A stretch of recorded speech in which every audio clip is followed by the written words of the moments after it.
మారేడుమిల్లి మండలంలో గురువారం మండల అభివృద్ధి కార్యాలయం నందు టూరిజం శాఖ ద్వారా గిరిజనుల అభివృద్ధి కొరకు ఏర్పాటు చేసిన హోమ్ స్టేల నిర్వహణపై అవగాహన సదస్సును వివిధ శాఖల సమన్వయంతో ఏర్పాటు చేశారు. కార్యక్రమానికి ముఖ్య అతిథులుగా రాంపచోడవరం ఐటీడీఏ ప్రాజెక్ట్ అధికారి స్మరణ రాజ్, డీఎస్పీ సాయి ప్రశాంత్ హాజరయ్యారు. ఈ సందర్భంగా ఐటీడీఏ ప్రాజెక్ట్ అధికారి మాట్లాడుతూ మండలంలోని హోమ్ స్టేలు నిర్వహించుకోవడానికి గాను 59 దరఖాస్తులు రావడం జరిగిందన్నారు.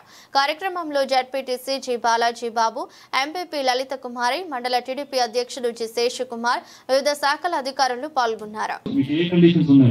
లేదు బాబు మీరు ఇక్కడ ఇంట్లో తాకూడదని చెప్పారు అనుకోండి, వాళ్ళు తాకరు. లేదు మీకు డౌట్ ఉందనుకోండి, మీరు ఓన్లీ ఫ్యామిలీస్కి ఇచ్చుకోండి ఒక హోమ్ స్టేస్. కానీ ఇది పెట్టే ఉద్దేశం అంతా కూడా ఏదో గవర్నమెంట్ డబ్బులు రావడం గురించి రాదు. హోమ్ స్టేస్ అన్ని కూడా హోటల్ నలిపి ఎలాగైతే సంపాదిస్తున్నారో వాళ్ళకి ధీటుగా మీరు కూడా సంపాదించాలి. ఏమో మనం ఎంతో కష్టపడితే నెలకు ఎంత వస్తుంది, ఒక 5,000 10,000 సంపాదిస్తాం. మీరు మేబీ మీ హోమ్ స్టేకి ఒక 500 రూపాయలు, 1000 రూపాయలు, ఒక 500 రూపాయలు వేసుకోండి. హోమ్ స్టేకి ఒక 500 రూపాయలు పెట్టారనుకోండి, మీరు నెలలో 5 రోజులు 7 రోజులు ఇచ్చినా కూడా 10 రోజులు ఇచ్చారనుకోండి, నెలలో 500 × 10 కన్నా 5,000. ఇంటి దగ్గర ఉంటే 5,000 రూపాయలు సంపాదించవచ్చు. మీరు ఏం చేస్తున్నారు? ఏం చేయట్లేదు. రూమ్ నీట్ గుర్తున్నారు, బెడ్ షీట్లు ఉతుకుతున్నారు, బాత్రూమ్ క్లీన్ చేసి కడుతున్నారు. అది మీరు ఫుడ్ పెట్టారనుకోండి, ఫుడ్ మళ్ళీ ఎక్స్ట్రా కదా. ఫుడ్ ఏముంటుందమ్మా, మనం తినే ఫుడ్ కొంచెం నీట్గా ఉంటున్నాం.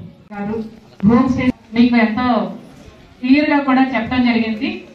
అలాగే ఇప్పుడు మనకి స్టార్టింగ్ లో ఉన్నాం, హోమ్ స్టేస్ అనేది స్టార్ట్ చేయడానికి ఇనీషియల్ స్టేజ్ లో ఉన్నాం కాబట్టి మనకి చాలా అనుమానాలు ఉంటాయి. ఎవరికైనా కూడాను ఏదైనా దీంట్లో మాకు ప్రాబ్లమ్స్ వస్తాయేమోనండి, లేకపోతే మేము ఎలా పెట్టుకోవాలి అనేది కూడా ఎవరైనా ఉంటే కూడాను అడగాల్సిందిగా కోరుతున్నా అండి.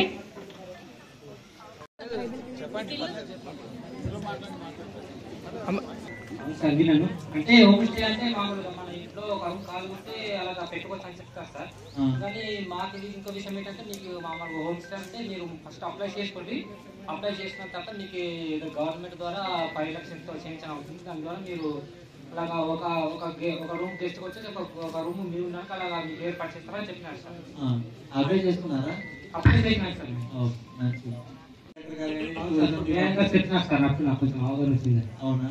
సో మీకు ఇతర బెనిఫిట్స్ కూడా ఉంటాయి. యాక్చువల్లీ ఇప్పుడు ముఖ్యంగా ఉండే లాభం ఏదైతే, ఇప్పుడు ఎవరైతే ఇప్పుడు ఫర్ ఎగ్జాంపుల్ ఎవరైనా ఇంట్లో 3 గదులు ఉండి ఇద్దరు కానీ ముగ్గురు కానీ వ్యక్తులు ఉండి ఉంటే అవుతుంది, మనకి ప్రాఫిట్ వాళ్ళకి బెనిఫిట్ అవుతుంది. కాబట్టి డిప్యూటీ కలెక్టర్ గారు ఇంట్రెస్ట్ ఉన్న వాళ్ళందరూ ముందుకు వచ్చి రిజిస్టర్ చేసుకోండి.